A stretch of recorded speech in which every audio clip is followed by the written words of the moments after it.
I went over there and I said, how does it feel? How does it feel to have somebody taking pictures of you? And then I did not speak to anyone. All right, Mr. Petey, Mr. Petey and Ms. Bowman, both raise your right hands for me.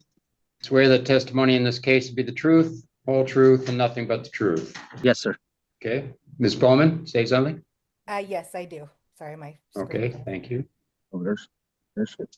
And Mr. Finley, do you have questions for Mr. Petey as to the basis for his need for a protection order? I do, Your Honor. I'd ask the court how much detail do we need to go into here? Well, I mean, what I read in the petition is that Ms. Bowman flips off Mr. Petey, makes false statements about him. And if you want to add something to that, go ahead with your questions to Mr. Petey. All right, thank you. Mr. Petey, tell us about the incident with your car and Ms. Bowman. My car had been keyed, and Miss Bowman came to my house and apologized for it and paid me for my deductible and admitted the guilt. She said that she didn't key my car. She said she actually used a claw hammer and came to my house and admitted to it. All right, and then after that happened, was there an incident with her at a park? Yes, so then I went to a park to have dinner with my cousin, and she walked around the park twice. On her second trip, she started yelling at me and my company.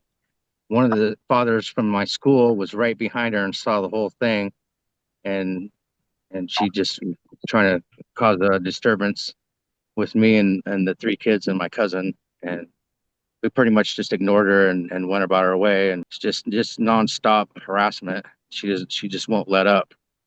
And how many times has she summoned you into court for restraining orders against you? I think like 2 or 3 different times. And were any of those granted? No, they were not. And she also called your employer and said, She apologized for everything that she had done, admitted it was all a lie, tried to take me to court again, and then the judge dismissed it because he dismissed it okay, prior to that a couple of weeks. right, listen to what I'm asking. And she also called your employer and tried to get you fired. Yes, she has. Okay, do you remember what she said to the employer? She said that I was a pedophile and I was stalking her kids at the bus stop, which is at the corner where I live. And I drive my son to school every single day. So when I leave for school, her kids are catching the bus at my corner. Is there any truth to any of those allegations? No truth at all whatsoever. I never even made eye contact with kids. And those allegations were the basis of one of the protection orders that was denied for her. Correct. All right. Is there anything else you want to add here? I'm just really tired of her harassing me. I mean, it's just nonstop. She comes and apologizes. She's even called my employer again after all this recently and accused my secretary of having a speech impediment and her being crazy, and she just won't stop harassing. She's got on my neighbor on Facebook, all kinds of different stuff. She's actually even put signs on my street signs in front of my house saying I'm a pedophile. Charlie, I forgot what I wanted to ask you there. Does her behavior cause you to fear for your safety? Extremely, it does. She's actually drove through my yard twice. The cops came, she yelled at them, slammed the door in their face. Nothing happened with that. I had to get rid of my son's dog because I'm afraid that she's going to hit him. I don't let my son play in the front yard anymore because I'm afraid that she's going to drive through my yard again and kill my son. My son has been losing sleep from it because he knows what's going on. He asked me what happened to our car, and I can't lie to him. And he's just really distraught and having a hard time with it. And it's affected my work. I've missed multiple days of work, and she's trying to run me out of the town that I've worked in for 25 years, being a taxpaying citizen. And it's just not fair that she thinks that she could exploit the court system to try to get me away. And all right, it just don't seem fair. All right, thank you. I think that should be sufficient, Your Honor. All right, thank you, Mr. Finley. Ms. Bowman, go ahead. Yes, I would like to ask for an extension. My tribe has a free clinic tomorrow at our DuPont facility, the Cowlitz Indian Tribe, with Northwest Justice Project, and I would like to speak with an attorney. In addition, I'm also waiting for police reports and camera footage because I believe that the majority of what was just said is wrongful and false. Okay, so I'm going to be speaking with an attorney tomorrow. At 10 o'clock, I have an appointment in DuPont. And I also have police reports and camera footage that I'm waiting for. camera footage of what? From the city of Olympia, from the top of the light post, from when he was following me around, videotaping me multiple days in a row. There's a lot more to this story. And I've Okay. tried to file 3 protection orders against him, but the protection order I tried to file when he got the attorney, I am an educator. I'm very well known in my community. I work in Native education, and I could not miss my student groups. I kept missing groups because he had not been served. And then when the judge at family court, he said that the reason I didn't accept he offered me an attorney. I did not accept it. That was my bad. I'm screwed up. I should have accepted the attorney. I wanted things to be over with because I chair an STI committee for my tribe. I just got my master's in elementary education. I do all kinds of things. I'm too busy to harass this man. I don't. I need an attorney because I didn't come to court last time because I couldn't. I kept showing up. He wasn't showing up. The people that were facilitating my middle school groups were getting very frustrated with me. I was getting emails from my students, Miss Bowman, where are you? And so I chose to go to my students instead of this. And this is all wrongful. There's so many falsehoods, so many. My children have been, I have a statement from my daughter. My children have had um, mental issues because he has said that he wants to have sexual relations with my daughter multiple times. He's referenced it. Even after I took him to court last time for it, he did it again. I never keyed his car or whatever he said I did. I never drove through his yard. I never did any of that. These are all false accusations, and I would like legal representation. So you told, Mr. Petey told me that you told him that you keyed his car and that you paid for the damage. Yeah, that never happened. That never happened. Um, he has been making things up since I did call his work back in February to warn them of his pedophilia and what he had said and done to my daughter multiple times. And then after that, that's when everything got ugly.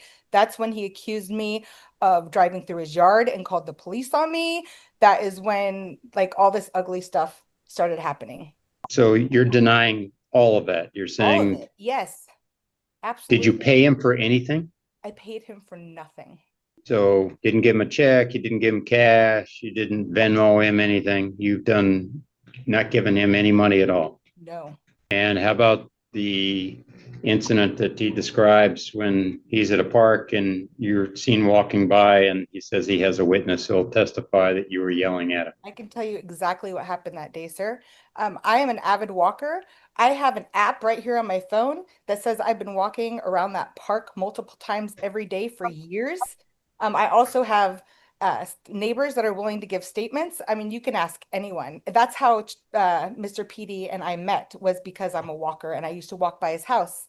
Um, and I was walking around the park like I do every day, and I have never ever seen him there, ever. He has a child, and I've never seen him at that park. And I thought it was weird because we live a block away. What kind of parent doesn't take their kid to the park? So I'm walking around. I walk around 3 times, not 2, 3 times. And the third time, I was like, wait a minute. He was following me around this park, videotaping me multiple days in a row. And now he's showing up in a place that I frequent that he's never, ever at. So I walked back and I took pictures, and I have them, and I have pictures of his truck at the car because that was something that was against me, not me against him. And I walked back and I started taking pictures just from far away. And then he was ducking, like trying to hide from the pictures. And so I went over there and I said, how does it feel? How does it feel to have somebody taking pictures of you? And then I did not speak to anyone. I went up to him. I said, what, you've followed me around multiple days in a row, videotaping me, and now you're showing up at a place that I frequent that I have never, ever seen you before.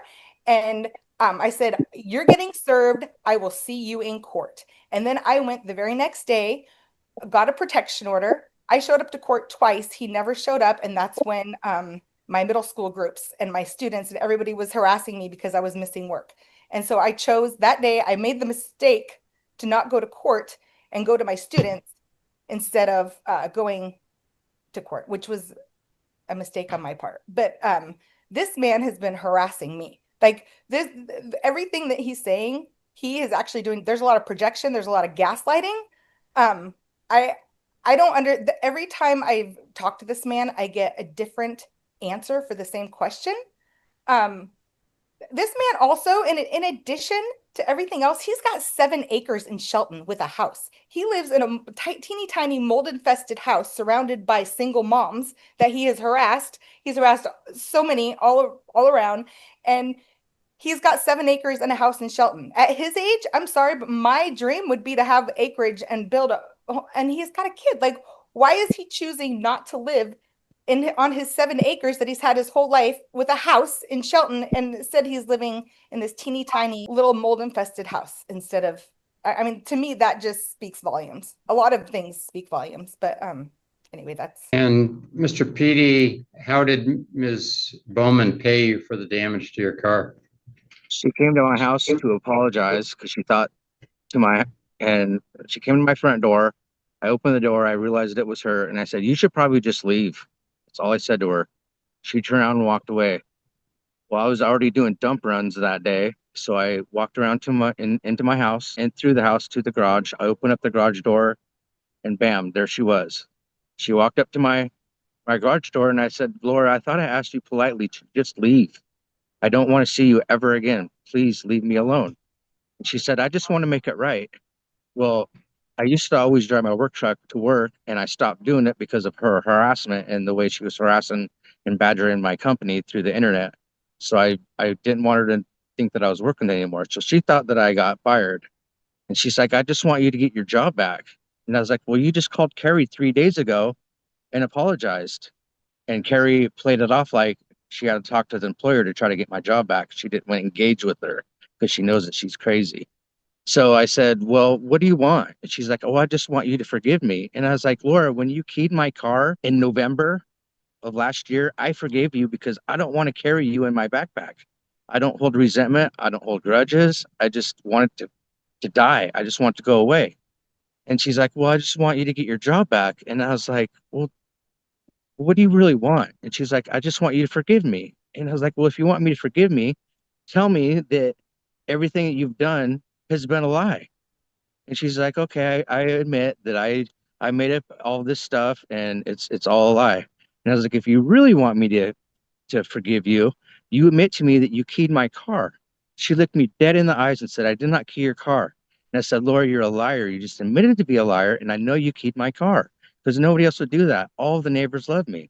And she's like, "I did not key your car. I used a claw hammer. And the reason why I did that is because I planned on smashing all the windows out and busted in all the fenders." And I said, "Oh my goodness, why would you even do that? I didn't do anything to you." And then so she says, "Well, I just want to make it right." And I was like, "Well, it's $3,700 for a paint job, but it's $500 for the deductible." And she said, "Oh, well, can I pay for the deductible?" And I said, "No, just please go away and let's just never ever talk again." She's like, "I just need to make it right with you." And I said, "Okay, I will let you pay for the deductible and I will forgive you 100%. And you just need to stay away from me for at least 3 to 5 years." She said, "Okay, I'll bring the money back to your house." I said, "No, I don't want you coming to my house ever again. I will meet you at your bank in 15 minutes. So we went to her bank. I got the money from her in front of multiple cameras at the bank. There's stoplight cameras, there's bank cameras, there's all kinds. I went over to my bank and I deposited it, and then I went about our way. And I was hoping that it'd all go away. Well, then the next thing you know, I get another Superior Court case that the judge denied her for. And I was like, "What is she doing?" She's trying, basically what she's doing is she knows I have a lawyer. She knows that it's costing me money. I'm a single income that has a full-time parent. She knows that I can't afford a lawyer. And what she's trying to do is make me go broke and push me out of the neighborhood when I've done nothing wrong. but be nice to her.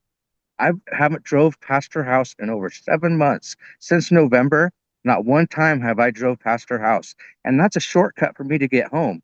I tack on a minute and a half of every single day just to get home to avoid her. And she goes out of her way to try to make contact with me. When I drive away from my house to go to the school, I have to drive by that park.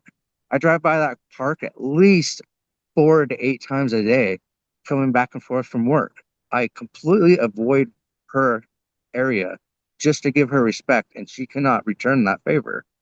And she's just relentless on trying to terrorize my life. And she thinks that I'm just going to run away and move back to my property when I'm not.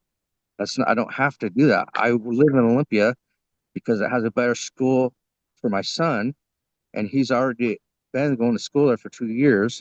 And I don't want him to start. And this will be if I leave now, this will be the third school he's had to adapt to, and I don't want him to have to do that because he's doing really good in school now. So I'm just really Right. tired of the harassment. She's So tell me relentless. what happened at the park. Ms. Bowman says that she was videotaping you and came up and spoke with you directly. You tell me what you think happened. Your Honor, could I interject for just a minute? This was the subject of a previous restraining order brought by Ms. Bowman. And there are declarations from, I think, 2 or maybe 3 witnesses on Mr. Petey's behalf in there.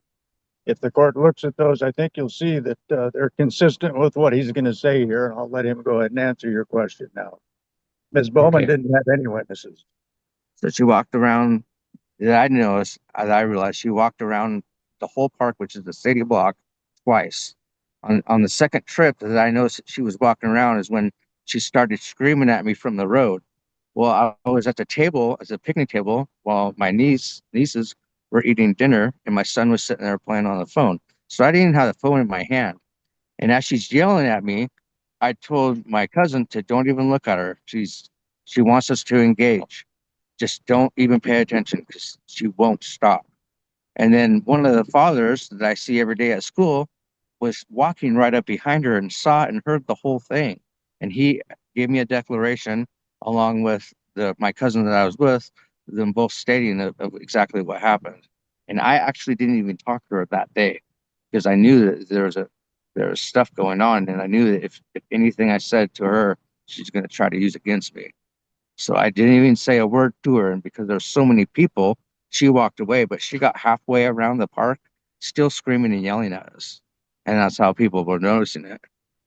And what she's screaming and yelling. I couldn't really hear her, but she was screaming at my truck. And I was trying to ignore her, so I couldn't really hear her because the kids were laughing and screaming at the park. So but she was taking pictures of us, videotaping us for no reason. We didn't even acknowledge her at all. Just tell me, did you go to the bank with Mr. Petey? No, I didn't go with him. I You and Mr. Petey meet at a bank. no. No, So no, no. you He were at a bank, didn't hand him $5. no. And so he's making this up? Yes, what happened? I did go over there to because I thought he was moving. And when I went over there, I knocked on his door and I brought this can of peach peace tea because he so told me a long time ago that he liked peach tea. So I knock on the door, he opens and he says, "You need to leave." So I go, "Okay." And I set the peach tea down and I started walking home. He comes around the corner, he opens his garage door and looks at me. So I start walking toward him and he goes, "That's not an invitation." I said, "Okay, well, why would you, I'm walking around the corner to go home and you just opened your garage door." So then he starts yelling at me about my ex-husband. He's like, "Why don't you go blah, blah, blah, like you did your ex-husband?" I'm like, "What are you talking about?" And he said uh, something about my ex-husband from a long time ago, which was a domestic violence thing that because I have a scar from it. Anyway, so we start talking and I said, "I just want to come over because this is super ugly." I said, I don't like animosity between my neighbors. I just want to just be cordial. Like we don't have to be friends, nothing. And I was there for 4 hours, Your Honor. He would not let me leave. And not like he was holding me for ransom, but he kept talking to me and talking. And he's like, "Wait, one more thing, and then I'll let you go." one more thing and then I'll let you go. But wait, one more thing and then I'll let you go. And he kept telling me, he was telling even, I mean, I'm sorry, I'm just going to say this. He even told me that he's only slept with one person in the last 7 years. That's how much he was talking the whole time. I'm just saying that he's telling me all these things. And he just, for 4 hours, he was talking to me. And I kept saying, well, I gotta go, I gotta go. And he's like, but wait, one more thing, and then I'll let you go. Like he was absolutely did not want me to leave his premises, but I did, and I went home. All right, thank you. And there were neighbors, by the way, there were neighbors all over the place coming and going. It was a Sunday morning, and there's witnesses. There's tons of witnesses. We were in the yard the whole time. How close do the two of you live together? 2 houses Ms. down. Bowman? There is a little hill in between, so we cannot see each other's homes. And Mr. Petey, if I asked you for a bank statement showing that you deposited $500 on the day you met Ms. Bowman at the bank, would it show that? Yes, sir. We can show it to you right I now. can show it to you right now. I'm on my mobile banking trying to find it. It's right here. What day is that? That would have been April 14th. And what bank? I'm at Heritage and her bank is Wells Fargo. So were you at Wells Fargo or you took the money I over met to her at Wells Heritage? Where did you- Fargo. I'm sorry, go ahead. So which bank did you meet Ms. Bowman at? At Wells Fargo. And she handed you money there? Correct. And then you went over to your bank? Exactly. And how do you know it was Ms. Bowman who drove through your yard? Because actually it was in my kitchen window and I looked over and seen her. She was that close. She did it twice. She drove through one way and went outside and tried to see if I could talk to one of the neighbors. They said they heard a horn honking, but she thought that that was my alarm on my car being set. And then I went back in the house to try to calm down, and then she drove back through the other way. And then I have pictures of the marks, but I couldn't take a picture through the kitchen window fast enough to actually see her plate. It was all blurry because I had an older phone. All right, thank you. And then when the cops came, they went up and talked to her. She slammed the door in their face, and he came back down to talk to me. And as we were talking, she drove by again, speeding down Union Street in front of the cop. But obviously he wasn't in with his radar, so he couldn't stop her for that. Later on that night, she came down again, walking down the hill, yelling at me, calling me a cop, you couldn't even imagine what she was saying. But she was calling me a cop, calling little word I prefer not to say. And so I called the cops again, and that's a part of their notes. They didn't make a report. They just took notes. All right, thank you. All right. First of all, I'm going to deny the request for continuance in this case. It's been hard enough for the court. We've set so many hearings where there's just one party present. Having both parties present today, we're going to conduct the hearing. This matter has been before the court numerous times, both parties filing petitions. And it's clear to me looking back through the cases, which is what I was doing during the moments of silence, is that the court's approach of saying it's hard to discern between the two of you who's the one that's aggravating the situation more than the other. And that's why the court just keeps denying orders on a regular basis. And that clearly hasn't worked because we're back here again. In this case, I'm going to find that the preponderance of the weight goes to me believing Mr. Petey's side of the version or of the version of events. And so I will grant the request for protection order. Ms. Bowman, you're to have absolutely no contact with Mr. Petey at all for the next year. No contact with his son. You're not to go within 100 feet of him, his home, his vehicle, or his son. And that change, that's similar to the temporary order that is in effect, because 1,000 feet within the neighborhood would be very problematic. So I believe 100 feet is a functional distance to assert. Mr. Petey, this order will be in effect for 1 year from today's date. If you want it renewed, you'll have to come back to court and ask. All right. Thank you very much. Thank you, Your Honor. Thank you.